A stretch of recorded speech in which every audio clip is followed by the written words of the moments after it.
Bonjour chers amis, parlons des problèmes de Ford Ka. L'offre de motorisation du modèle est très modeste. Seulement deux moteurs, un 1,2 litres essence de 69 chevaux.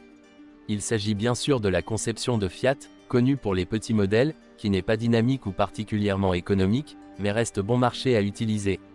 L'autre moteur est un diesel Fiat 1,3 désigné sous le nom de Duratorq, plus tard TDCi, et est en fait un multijet. Le diesel génère une modeste puissance de 75 chevaux, mais un solide 145 Nm. Une boîte manuelle à 5 vitesses est installée sur les deux moteurs. La consommation d'un moteur à essence en conduite urbaine est d'environ 7 à 8 L, 100 km, la consommation moyenne est d'environ 6 à 7 L, 100 km. Avec le diesel, il faut soustraire environ 1 à 2 litres au résultat de l'essence. L'électricité peut poser des problèmes sur la Ford Ka, mais moins que sur la Fiat. Les problèmes concernent principalement les moteurs électriques. Problème au niveau de la bobine d'allumage et du capteur moteur, capteur de position de l'arbre ou capteur de température. Il faut également noter que les Ford Ka 2.Gen, plus récentes, disposent d'un système start-stop.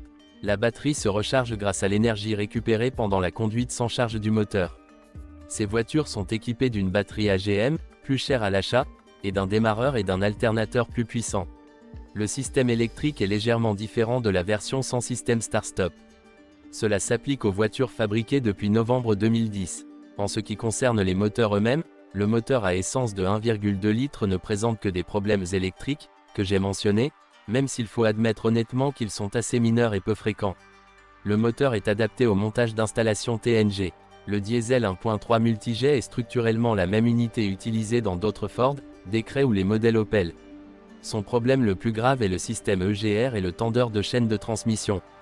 Par conséquent, le niveau d'huile moteur doit être vérifié régulièrement car un faible niveau d'huile moteur peut entraîner une tension incorrecte du tendeur et ainsi accélérer l'usure de la chaîne. Il existe même des cas de rupture de chaîne, mais avant que la chaîne ne s'écrase, la chaîne fait d'abord beaucoup de bruit, de sorte que des craquements se produisent dans les voitures abandonnées. Il ne faut pas avoir peur du système d'injection, du turbocompresseur, car en raison de la spécificité de la voiture, les moteurs tournent principalement en ville, sur de courtes distances.